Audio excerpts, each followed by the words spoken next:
Hello दोस्तों, एक बार फिर से मेरे चैनल पर आप सभी का स्वागत है। यदि आप मेरे चैनल पर नए हैं तो प्लीज़ वीडियो को लाइक और शेयर कर दीजिए और चैनल को सब्सक्राइब कर लीजिए। आज हम लोग जानेंगे भारत के पहले अंतरिक्ष यात्री राकेश शर्मा के बारे में। राकेश शर्मा, जन्म 13 जनवरी 1949, पटियाला, पंजाब। कार्यक्षेत्र परीक्षण pilot, squadron leader, wing commander, सेवानिवृत्त, भारतीय वायुसेना, भारत के पहले अंतरिक्ष यात्री। विंग कमांडर राकेश शर्मा एक पूर्व परीक्षण पायलट और पहले भारतीय अंतरिक्ष यात्री हैं। लंबे समय तक सेवा के बाद वे भारतीय वायुसेना में विंग कमांडर के पद से सेवानिवृत्त हुए। 3 अप्रैल 1984 को उन्होंने एक नया कीर्तिमान रचा जब उन्होंने लो ऑर्बिट में स्थित सोवियत स्पेस स्टेशन के लिए उड़ान भरी और 7 दिन स्पेस स्टेशन पर बिताए। इस प्रकार वे भारत के पहले अंतरिक्ष यात्री बन गए। भारत और सोवियत संघ के इस संयुक्त अंतरिक्ष मिशन के दौरान राकेश शर्मा ने भारत के कई भागों की फोटोग्राफी भी की। इस अंतरिक्ष यात्रा के साथ वे विश्व के 138वें अंतरिक्ष यात्री बने। प्रारंभिक जीवन। राकेश शर्मा का जन्म 13 जनवरी 1949 को पंजाब के पटियाला शहर में हुआ था। उनके पिता का नाम देवेंद्र शर्मा तथा माता का नाम तृप्ता शर्मा था। उनकी प्रारंभिक शिक्षा हैदराबाद के सेंट जॉर्ज ग्रामर स्कूल में हुई। इसके उपरांत उन्होंने हैदराबाद की उस्मानिया यूनिवर्सिटी से स्नातक की शिक्षा ग्रहण की। करियर। सन 1966 में उनका चयन राष्ट्रीय सुरक्षा अकादमी एनडीए में हुआ और वे इंडियन एयरफोर्स में कैडेट के रूप शामिल हुए। एनडीए पास करने के बाद वे 1970 में भारतीय वायुसेना में बतौर टेस्ट पायलट भर्ती हो गए। सन 1971 के भारत पाकिस्तान युद्ध के दौरान राकेश शर्मा ने मिग एयरक्राफ्ट से महत्वपूर्ण सफलता हासिल की। अपनी योग्यता और मेहनत के बल पर वे आगे बढ़ते रहे और सन 1984 में स्क्वाड्रन लीडर के पद पर पहुंच गए। इस बीच 20 सितंबर 1982 को उनका चयन Bharat Indian space research centre और सोवियत संघ इंटरकॉस्मोस के एक संयुक्त अंतरिक्ष मिशन के लिए हो गया, जिसके अंतर्गत उन्हें अंतरिक्ष यात्रा का मौका मिलने वाला था।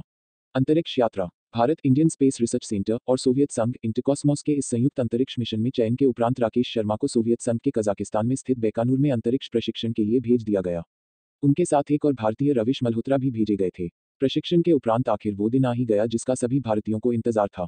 3 अप्रैल 1984 का वह ऐतिहासिक दिन था जब तत्कालीन सोवियत संघ के बैकानूर से सोयूज T-11 अंतरिक्ष यान ने 3 अंतरिक्ष यात्रियों के साथ उड़ान भरी। इस अंतरिक्ष दल में राकेश शर्मा के अतिरिक्त अंतरिक्ष यान के कमांडर वाई.वी. मालिशेव और फ्लाइट इंजीनियर जी.एम. स्ट्रकोलोव थे। अंतरिक्ष यान सोयूज T-11 ने सफलतापूर्वक तीनों यात्रियों को सोवियत रूस के ऑर्बिटल स्टेशन सेल्यूट 7 में पहुंचा दिया। राकेश शर्मा ने अंतरिक्ष में कुल 7 दिन 21 घंटे और 40 मिनट बिताया। इस अंतरिक्ष दल ने 43 प्रयोग किए जिसके अंतर्गत वैज्ञानिक और तकनीकी अध्ययन शामिल था।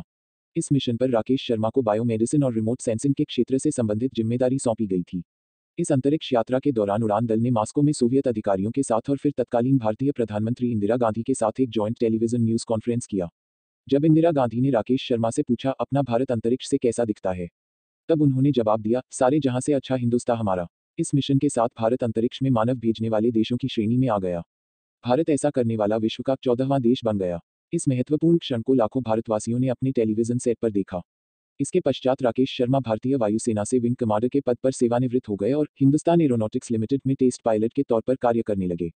उन्होंने सन 1992 तक हिंदुस्तान एरोनॉटिक्स लिमिटेड के नासिक मंडल में बतौर मुख्य टेस्ट पायलट कार्य किया। Rakesh Sharma light combat aircraft LCA तेजस के विकास से भी जुड़े रहे। सम्मान। अंतरिक्ष से वापस लौटने के उपरांत सोवियत सरकार ने उन्हें हीरो ऑफ सोवियत यूनियन के सम्मान से नवाजा। भारत सरकार ने उन्हें शांतिकाल के सबसे उच्च बहादुरी पुरस्कार अशोक चक्र से सम्मानित किया। व्यक्तिगत जीवन। राकेश का विवाह सेना के अवकाश प्राप्त कर्नल PN शर्मा की सुपुत्री मधु शर्मा से हुआ। अपने रूस प्रवास के दौरान दोनों ने रूसी भाषा सीखी। उनके पुत्र कपिल एक निर्देशक है और पुत्री कृतिका एक मीडिया कलाकार।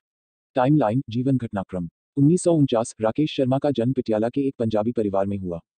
1966 उनका चयन राष्ट्रीय सुरक्षा अकादमी NDA में हो गया। 1970 एनडीए से निकलने के बाद राकेश शर्मा को भारतीय वायुसेना में टेस्ट पायलट नियुक्त हुए। 1971 राकेश ने रूसी विमान मिकोयां गुरेविच उड़ाया।